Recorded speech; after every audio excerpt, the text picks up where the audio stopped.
It's official. We are all buying. Vanderbilt is a college football playoff caliber team with the way Diego Pavia is playing, but can they beat Missouri this week? Also, who's the Heisman winner? We haven't talked a lot about Heisman this season, and of course, with a million different job openings in college football, which is the best right now? All that and more right here on College Football Kickoff.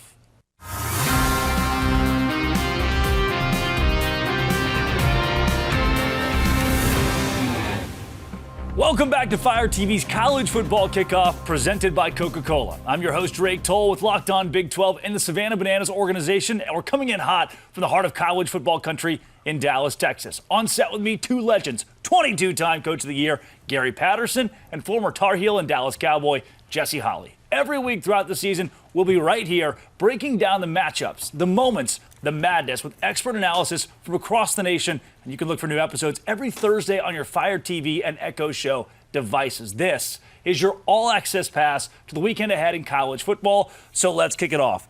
Coach Gary Patterson, I know this is going to be a point that we hit a lot later in the show with Coach's Corner, but people keep getting fired. Yeah, I have a little bit of a history of understanding that. It took me 42 years to get to it, but I got to it.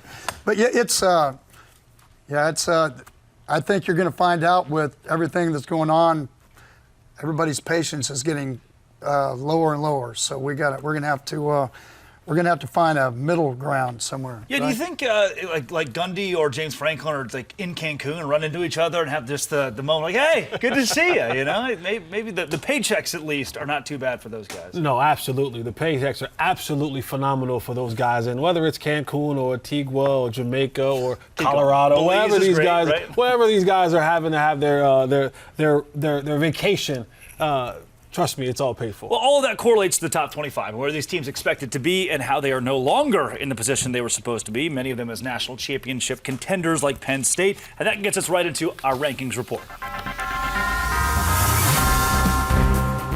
Every single spot changed in the top 25 except for number one. Jesse, this is as tumultuous the top of college football has been in a long time. We saw some parity last year and even the year prior, but I think this year it's a lot more mixed bag of a top 10 than anyone expected. Indiana, Georgia Tech, Vanderbilt being in there. It's crazy. Yeah, and I like to believe that the people who run this show, the College Football Playoff Committee, they love this. And just college football in general, because now you don't have the same normal names that we see every single year. You see a variety of playmakers in there. Now Vandy's in there and Indiana's in there. So what does that mean? I'm getting a host of new people to be locked into college football that may by now. College basketball starts this week. So a lot of teams, like think about it, like Indiana was shifting, their fans were shifting their focus to basketball. Now they're like, hold on, we need to stay here a little bit longer before we get to basketball season. And there are other schools like that as well. Yeah, so with 9 ranked teams losing, including 4 top 10 teams, Coach, what do your rankings look like this week? Well, this will be the first time, but they go absolutely the same as the AP this week. So you have Ohio State, Indiana, A&M, Georgia Tech. Yeah, that's right, AP. You better get it together. Finally, you guys get on the same damn page with Coach. Go ahead, Coach. Yeah, it's, A&M, Alabama, and Georgia. I mean, it's you got a group. Yeah, so your lurkers, do you think that anybody has separation of climb into the top 25 moving forward? And again, you mentioned Georgia Tech just then. Are they championship caliber, or do we still have question marks? Well, I think Oregon and Ole Miss both are right there on the outside of the top 5. They're both capable of beating anybody. So I mean, they were there at one point in time. They lose, they get bounced back, but both those have really good programs, really good staffs. Yeah, so obviously plenty of storylines here. I know we have to keep it kind of short, but the teams at 11 through 25 this week, I point at one of those unbeatens at BYU, number 11. Jesse, they just got a top 25 win at home. Their freshman quarterback looks really good. Yeah, the problem, that's the biggest knock on BYU. So they have to win to get in, because if they lose, they'll drop way out of the top 25. Yeah. You know, a little bit of experience, I think it helped TCU that we weren't allowed in 2014. We dropped from 3 to 6 after winning 55 to 3 or whatever it was against Iowa State. But what it did later on, I think in 22 they lost the Big 12 championship game, but they still let them be part of the Final Four. And I think the biggest thing about that is, from experience, TCU, we knew we had no lead time in this whole situation. You are going to have to be able to show people every week that you belong, because you're starting in a conference and not a lot of people respect it comparably to the Big Ten or SEC. And so in BYU's case, they just need to understand this is a journey. Yep. And it's not about just this year. It's the same way with Utah when they went to the Pac-12. It's the same way. You got to understand it's a journey, and every week you're building your resume so that later on down the road, people are going to respect you because you can go out and say, I did this, I did this, I did this, I did this. And I don't think it's any different. And, Sataki's doing a great job. Yep, very good. 18-2 in their last 20 games, but it seems like the country doesn't care. They're not getting the respect or ranking that their last 20 have given them. Then Utah, another one you bring up with BYU. They've lost 2 games to number 11 and number 14. They're out of the top 25 altogether. You're not seeing a lot of respect for the Big 12 or the ACC in the way this poll is shaking out. You are getting a lot of respect for 2 SEC juggernauts, Missouri and Vanderbilt. That is our game of the week.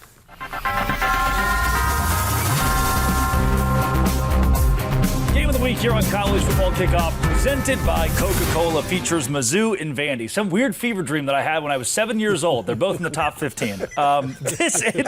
College Game Day will be on site in Nashville. We go to our experts, John Miller of Locked On Mizzou, Corey Burton of Locked On Vandy, who's the 4th host of the show at this point. John, we will start with you. I'm going to go EPA on you here real quick. Efficiency metrics. The Mizzou offense, 33rd in EPA throwing the football. The Vandy defense, 113th in EPA defending the pass. Is that the key for Mizzou to win? I think it probably is, because I think we know that Missouri will probably be able to run the ball effectively in Nashville. But, yeah, the Missouri passing game needs to bring that vertical element back. I think they have the weapons to do it. Do they give Bo Prabula enough time to do it? That's the real question. If they can be good on both elements of offense there, yeah, I think it's going to be a really interesting game. I think maybe with some really good offense that it may not be a true shootout, though, just because both teams tend to like to take their time offensively. Corey, interesting that John says may not be a true shootout. What I look at, Vanderbilt number 4 in the nation efficiency-wise running the football. Defensively, Missouri 62nd. That's an area where Vandy can control the clock, control the game. Do you see this one being lower scoring? Relatively. I mean, both offenses like to score, but they do it in their own way, and they control the clock more than anything. Like against LSU, Vandy was able to put up 31 points. So, yeah, they scored a good bit. That was a season high against that defense. And they do their thing. They make plays, but they also extremely efficient, move the chains, and just grind you down the field. And that's kind of where they take control of the game, and it forces the other team to kind of panic a little bit. And that's what I think kind of happened to LSU a little bit. John, quickly, give me a synopsis of this game. How does Missouri win? Do they win? And give me a final score. I've been predicting 31-28 a Missouri victory. Again, not a true shootout, but still a lot of points, still a lot of efficient offense. I think Missouri, again, they got to get some explosiveness back in the passing game, and they have to be able to somewhat beat Vanderbilt at their own game. They got to avoid turnovers. They got to avoid back-breaking sacks and just poor special teams, that kind of thing. If Missouri can be sound in all of those elements, I think Missouri has a really good shot to get a victory in Nashville. By the way, I was really hoping to be there at this game, but unfortunately I'm going to be vacationing with Mike Gundy in Antigua instead. That's great. That's great. Corey, same question for you here, and maybe you will be at the game and not in Belize. Yeah, that's right. I'll probably be there, not in Belize, although I probably wish I was in Belize, sitting by the water. But for Vanderbilt, I mean, Coach Patterson, you'll appreciate this. You got to do simple better than Missouri. You just stay on schedule. Don't make any back-breaking mistakes like penalties, turnovers, things like that. Don't try to force things that don't need to be forced, like trying to push the ball down the field when you don't have those shots, or trying to just gain control of the game like they have been, and just stay true to your identity. I think you can win. Defensively, you have to make it muddy for Missouri. They like to run that stretch zone where cutback lanes are important. If you can keep those plugged, and defenders can make Ahmad Hardy slow down, run sideways, things like that, I think they can gain control of the line of scrimmage defensively as well. I like John's score, but in the reverse, I think it's 31-28 Vanderbilt. I like it. I know a lot of human beings in this world, but none who know more about Missouri than John Miller or more about Vanderbilt than Corey Burton. They are the experts. They have a lot of free time, too. That is our game of the week. I'm not the fourth host for nothing, Drake. I love it. These guys have been waiting for years as hosts of these shows. I love it. Thank you guys so much. Now, being a passionate fan is hard work. All the pomp and circumstance makes you work up a thirst. Fan work is thirsty work. Enjoy a refreshing Coca-Cola.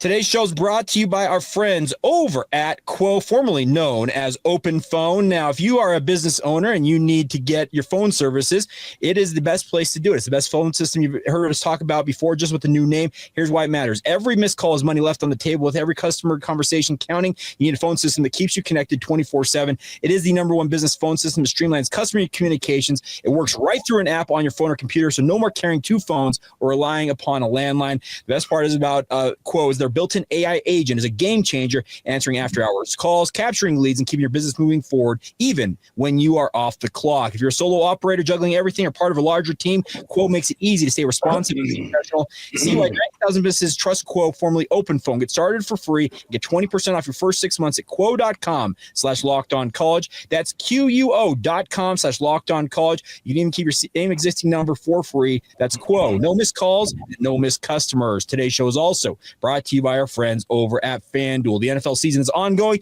They've got an incredible offer you do not want to miss. Right now, new customers bet just $5 and get $300 in bonus bets if you win. That's right. Pick a bet, plop down $5, and if it hits, you unlock $300 to use across the platform or on their website. The best part of FanDuel, you can many different ways to play. Parlays, player props, futures, odds. With hoop seasons on the way, you may want to get started with that. It's all available to you guys. You can follow the live lines during the games. It makes watching football that much more fun when you got something riding on the action. So what are you waiting for? Visit FanDuel.com to download the FanDuel app today and get started. That's FanDuel.com with our friends over at FanDuel.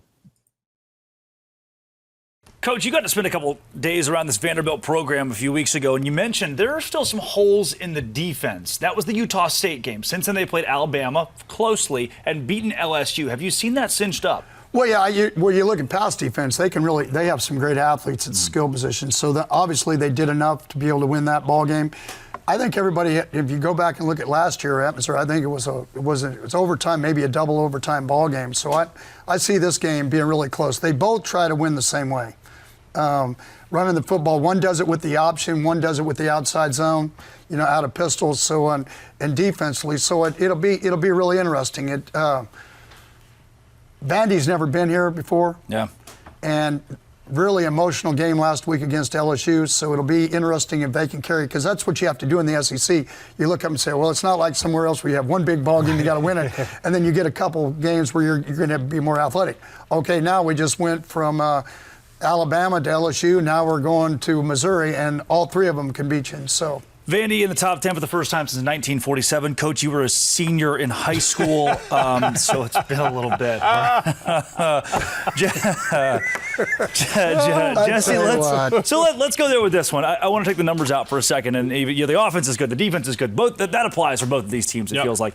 But this is Vanderbilt versus Missouri. Mm-hmm. This is like new age college football. This feels different. One of those matchups you don't get very often to see these two, these two overlooked programs be in the top 15. Get to host game day. Yeah, especially when you talk about the SEC, you're talking about a league with very, very top heavy, but all the way through. And now you have two, I don't want to call them bottom feeders, but two of the teams who are normally at the bottom of the SEC. Sure. They're being talked about now, beating the likes of the LSUs, taking the likes of the Alabamas to the limit in these games. But this game is going to be a real critical game. It's going to be a physical game. I think the team that comes out of this game victorious will be the team who can be more physical to impose their will to the other football team. So when you head down there to Nashville, make sure you bring your big boy pads, because I think that's the way the victory for this game. Yeah, law of averages. I think that both Columbia and Nashville are not two of the better atmospheres in the SEC. I mean, these are two teams that will be on an even playing field, even footing, I think, when toe meets leather on Saturday and you have a top 15 game between Vanderbilt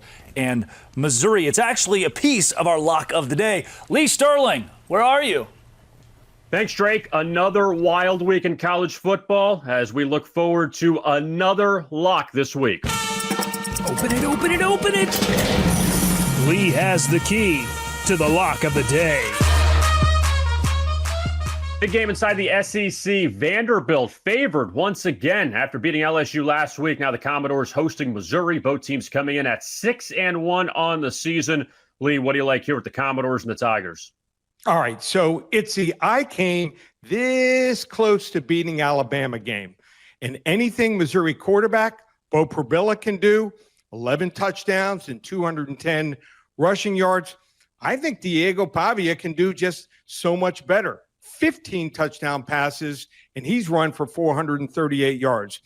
On top of that, maybe the biggest difference here is Vanderbilt quarterback Diego Pavia knows how to read defenses and has only thrown 4 interceptions.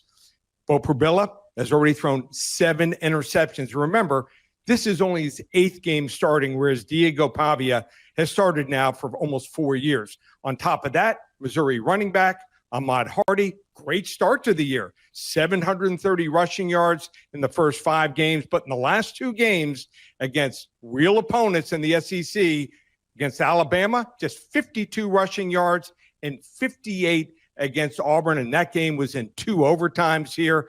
Last week, Missouri won on the road at Auburn, mainly because the Auburn kicker missed 3 field goals.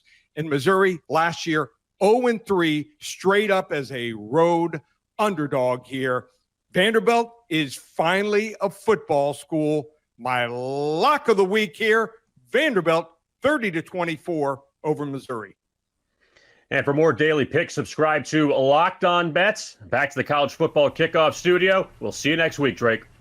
Thank you very much, Kevin. Lee, I love you like a father. Great pick for BYU last week. We'll see if it happens again this week. In the meantime, number 3 versus number 20, the Aggies, the Tigers. Here comes our can't-miss matchup.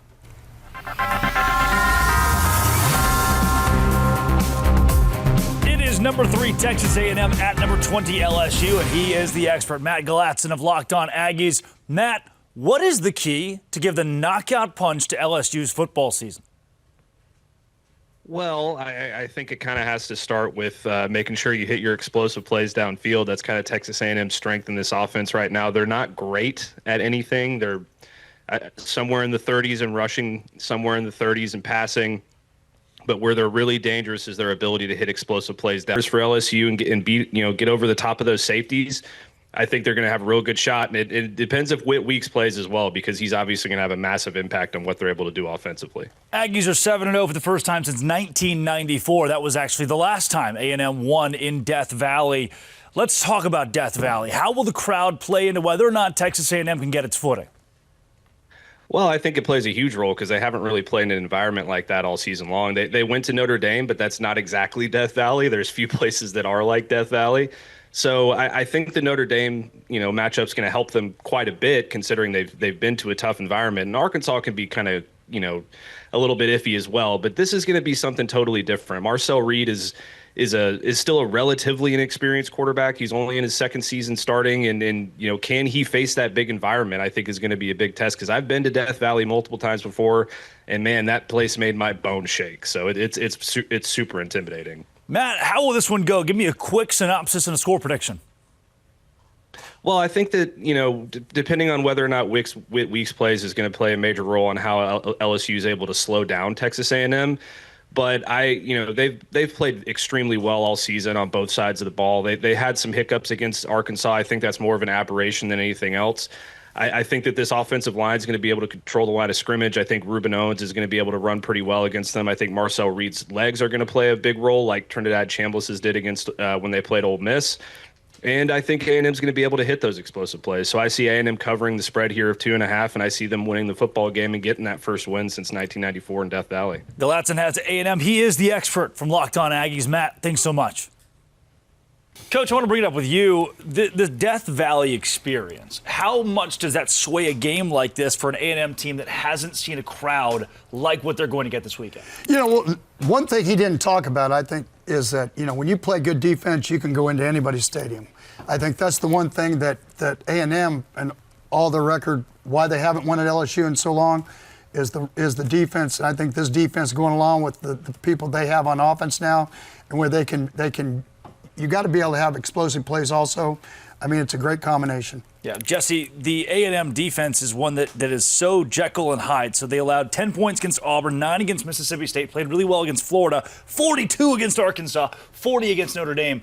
Those were wins because the offense is so good. Yeah, absolutely. The offense is fantastic. It's one of the things that they can absolutely hang their hats on, right? Their quarterback is good. They have the explosive plays. They have the players like KC Concepcion. They're making those explosive plays down the football field. And, you go into Death Valley, and I know the defense will travel, but if you score points, they got nothing to cheer about, baby. So they got to go in there, and A&M has to be an explosive offense, score points as much as they can, because when you start having to punt the ball, that's when the crowd gets into it, and that's when it can get a little bit shaky. So, Coach, for Brian Kelly, if they lose this game, LSU is out of the top 25. They're out of the SEC race. They're out of the playoff race.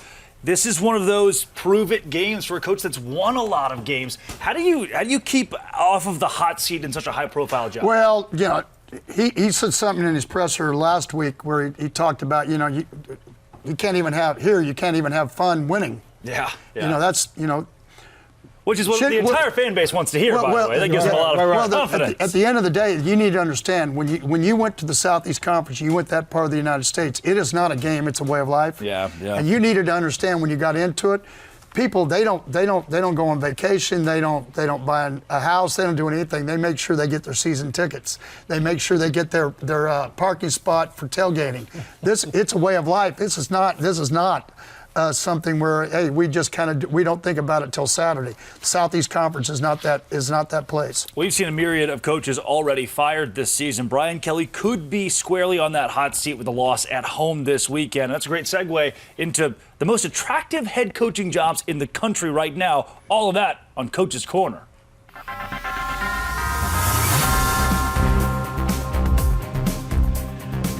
When we talk about coaches openings and ranking them, I think of R&R. Now, you may think of a beach. I talk about resources and recruiting. And that's the way I would rank them. And the two teams that come right off the top, the two universities, is Florida and Penn State. Let's talk about this. Urban Meyer, Steve Spurrier, Joe Paterno, and James Franklin, because the first two were the guys that have won national championships at Florida. Coach Paterno doing the same, and James. All four of them won a lot of football games. All have the resources to be as good as it. You've got schools that have over 500,000 alumni to do their bidding. The second group I would rank is Arkansas, Virginia Tech, and Oklahoma State. In their cases, you talk about an Arkansas, which has SEC resources. But I think in all three cases, when you have college town schools, you have to understand that you need to have a personality, because you have to have a draw besides all of it to get a kid to come to your place, along with the resources to be able to keep them there. You have to have a proven winner. UCLA then rounds it up. I think they have everything they want to, because you have California recruiting. They've got to be able to go out and recruit money. Stanford, Oregon State. In Stanford's case, what I would do if I was them, I'd go right over to Vandy and find out in a high academic school how Vandy's turned it around and how they've done things. And when you take a UAB or a Kent State, you put them in a situation of finding a guy that's going to be, he's not going to be staying there for very long, really a riser, or a guy that cares so much about the university, he's going to make sure it happens. In my case, for example, when I was given the opportunity to be the head coach of TCU, probably 50% of the Horned Frogs didn't want me because I was not a podium guy. I wasn't a splash. Everybody's always looking for that guy. And that's the one thing I would add to everything I just said with R&R, is that I think one of the things I think we miss out on in this day and age is you have to find a coach that's the right fit for that program, because if you do, then when it's going, not just when it's going well, so much when it's not a good fit, you have a situation where, and I always use, let's just say a beer and a wine guy. And so if I was the beer guy and you went to a wine institution and you didn't win, well, you're not like them, and so they don't have very much patience. So for me, you've got to be careful about how you hire. In an Oklahoma State's case, you got to worry about a guy that was there forever, that won a lot of football games. And so I think one of the things two institutions got to be able to do is they've got to be able to go back and they got to be able to look at themselves and say, okay, what do we have to be able to do here? How do we look back and see if what we can do, not just as a head coach, but as an organization, to make sure that we climb back up to where we were in the first place. So throwing that large group of information right at you guys, what do you think? Do you think I'm close on the rankings? Jesse? Can I just wow. I want to sidetrack this thing for it's a like second. a gesticulation. Yeah, I want to sidetrack this thing for. I want all these schools: Florida, Penn State, Oregon State, Arkansas, Oklahoma State, UCLA, Virginia Tech, Stanford, Colorado State, UAB. I want you all to know this. When we talk about recruiting, you talk about coaching and X's and O's. Damn it, we got a coach up here right now that will fit in any one of those spots. Cut the camera. And this is not anything from coach. This is Jesse Holly hijacking this thing. And I'm telling you, if you're looking for a coach, I got one sitting up here with me that would be pretty darn good at any one of these universities. What they don't know is that we're in our production meeting, and Jesse and I are tapped in, locked in. The coaches are shivering on slot corner, slot corner, RPO. It's like, Coach can't wait to get here to talk ball with us. He gets in here and he's like, man, let me tell you, you saw that, and they shaded the corner, and I brought the safety down. Like, Coach can't wait to get. So I'm telling you, all universities out there, we got a coach right here that will fit any one of these spots and do a damn good job. So I'm just saying. But the coach also likes his pool, by the way. I mean, they're going to have to give him an offer he can't refuse. They're going to have to bring Lee Sterling into the negotiations. Bring the resources. All I'm saying is. As on game the other day with Coach Saban, his wife came on and said, yeah, he could win another championship, but, he wanted to make sure he didn't cut anybody out of all of his babies, all of his young guys, to go get jobs, right? Yeah, absolutely. But, as far as the coach, I think you're absolutely spot on, recruiting and resources, right? Because I want to be able to, one, have the funds. We live in this NIL world nowadays, the transfer portal. Guys want money. And so now I need to go to a place where I can go to my alumni, to my AD, and I say, hey, how much money are you giving me? Some schools will give you a whole lot. I like to believe Arkansas is a school that's probably have a ton of resources. When you think about the alumni that they have the Joneses and the Walmarts and the old people over there in Arkansas. So having the money to be able to go into these homes, to these other schools, get on the phone with these transfer portal kids and say, hey, we have X amount of dollars to give you. And it starts with the quarterback. You got to be able to find one of those, right? Get you a quarterback and then start building the pieces from there. But the thing for me is it's got to be the resources. Yeah, if you don't win at Florida or Penn State, pretty immediately they will fire you. Yeah. That's another degree of this. The bigger the job, the more pressure you're going to have on you, whereas at Stanford, Kent State, even, I don't want to pull them together, but genuinely, at those schools, you can have 2 or 3 years to rebuild, whereas in the SEC or at a high level like Penn State, you won't. Arkansas is the most interesting to me because you mentioned the Tysons or the Waltons and the Jones. They also have Bobby Petrino as their interim coach, the former head coach, who a lot of the fan base likes. They've got to sift through, and their offense is clicking right now, too. They have to sift through, can their best head coach in the last 20 years, who's the interim right now, be the guy? That's a massive question. I think theirs is very intriguing. Today's show is brought to you by our friends over at Mazda. Mazda delivers confidence with every ride with more IIHS top safety pick awards than anybody else. They do more for those who do more than simply move. From footwork to breathwork, athletes sweat all the details. Mazda brings that same attention to how they craft every single model as well. You can feel the Japanese craftsmanship in every detail, from the metallic accents to available Napa leather upholstery, making everyday drives feel like anything but, from smooth handling to intuitive control. So like our players, we sweat every single detail because when you make every move count, impossible becomes irrelevant. It's all courtesy of friends over at Mazda. Move and be moved. Also intriguing, our topic of the week. Did you guys know they're going to give out the Heisman this year? Yeah. I don't think I haven't heard the word Heisman once when I turned the TV on. I feel like this conversation has been pushed down so much because, Jesse, I'll read you some of these names that we didn't have a lot of talking points about 7 weeks ago. Fernando Mendoza, Ty Simpson, Julian Say, and Marcel Reed, Diego Pavia. these just aren't sexy names No. at the top of the Heisman race. No one seems to absolutely. want to talk about And it. a lot of these guys aren't, you have Junior Saints, but a lot of these guys aren't your 5-stars. A lot of these guys they didn't come in highly recruited. They weren't the belle of the ball. And now they've gotten to these programs and they've been able to build themselves up. And their programs have been built up and put on national stage. So now you're seeing guys like Fernando Mendoza, who was at, Cal a year ago. And so now he's at Indiana and he's playing lights out football. And you even have some of the people who deal in the NFL draft talking about this may be quarterback 1 off the board. He has that level of potential that he's showing throughout this year. Well, yeah, and I think we talked about it earlier, too. I think one of the things, I guess, and maybe it's because 42 years of being in the business and all the players that I've seen become Heisman, I want to make sure, and I agree with you on Mendoza, I want to make sure that we don't get into this classification, and we're starting to go down this road a little bit with some of the names you have here that, he's a Heisman candidate because their team's playing very well. Or he's not a Heisman candidate because his team's not playing very well. And in Mendoza's case, I think it really comes to the forefront. And, that's a case of when Coach Signetti goes in, a guy that's a great fit for an Indiana and doing all of it, that you bring a bunch of players with you, and then the next guy wants to come because it's right off the bat you were able to prove you can win with the guy you had, so the next guy comes in, he knows he can plug him in the system. And I think at Oregon they've been doing that for the last couple of years. There's people that have been doing it.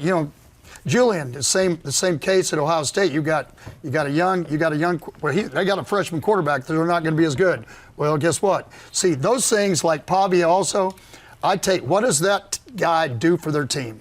For me, when I look at a Heisman guy, what does that guy do for their team? And most of these guys are doing that for their team, which, it is what it is. You mentioned it off the air, Coach. Don't make it a team award. It has to still be an individual award. Who is the best player in college football, which the point brings up? RG3, the Alamo Bowl. Caleb Williams wasn't going to the college football playoff. He won the Heisman. Last year, Shedeur Sanders, another Alamo Bowl guy. Who is the best player in college football? I do think you're missing a couple, like a Josh Hoover, who's putting up great stats at TCU, or Sawyer Robertson at Baylor, who are being overlooked because of team performance. It stands to be said. Last year, there was that receiver, right, that, of course, no one remembers his name. It happens every year. That broke every record in the book and didn't get invited to New York out on the West Coast. I'm sure somebody will Google it and the comment section will light up. But it's those cases where I wonder at the end of this, in 3 or 4 weeks, if we get to the best player or a really good player or the best player on a very good team. It stands to be seen as the year goes on. In the meantime, this week, a ton of major matchups we haven't gotten to yet. Let's hit those now on our playoff playbook. This week's playoff playbook, let's start in the SEC, where we've already covered a couple of big games, but how in the world is the number 8 team versus the number 13 team in the country being overlooked? It's because the SEC has a myriad of top-notch contests this week. Ole Miss at Oklahoma. Jesse, this is another one of those where if Oklahoma loses, they're really deep outside looking into the playoff. If Ole Miss wins, they're starting to clinch their spot. Yeah, for OU, the question remains is, what is the health percentage of John Mateer? All right, like I know that he came back for the Texas game and he didn't look quite good there. He played a little bit better last week, but you're talking about a guy who does so much for his football team. And while the defense at Oklahoma is always going to be stout, you're going to have to score points and going against Ole Miss. And so, what is the health of John Mateer? How is the hand? Are they going to be able to use him in the run game? Are they going to be able to complete pass down the field? He looks a little bit ginger on that hand, unwilling to kind of break the pocket and go and run, and not being able to be as accurate down the field. That's the biggest question for me. Yeah, and I felt like, they probably pushed him into being off for a couple weeks, 2 or 3 weeks, because they had an off week, then they didn't play in a ball game. It's really hard for somebody to come back and play on that high a level and not, we always said it all the time, even LT, LaDainian Tomlinson, it's like, even he's not good enough. If you don't practice, you can't. It's hard to play. But I would tell you, Oklahoma's always do one ball game in Norman when they play a big ball game where they get after people. So I think it's gonna, I think it's gonna be an interesting matchup. And Ole Miss came off a really big ball game for them. Yeah, I mentioned earlier BYU. I think Bear Bachmeier, their freshman quarterback, is elite. Jack Kelly, their defense, strong as well. They are the cream of the crop in the Big 12 right now after Texas Tech lost last week. A loss at Iowa State would even things out at the top of that conference, but I think BYU has the tools to win that game. Over at USF and Memphis, that game is in Memphis.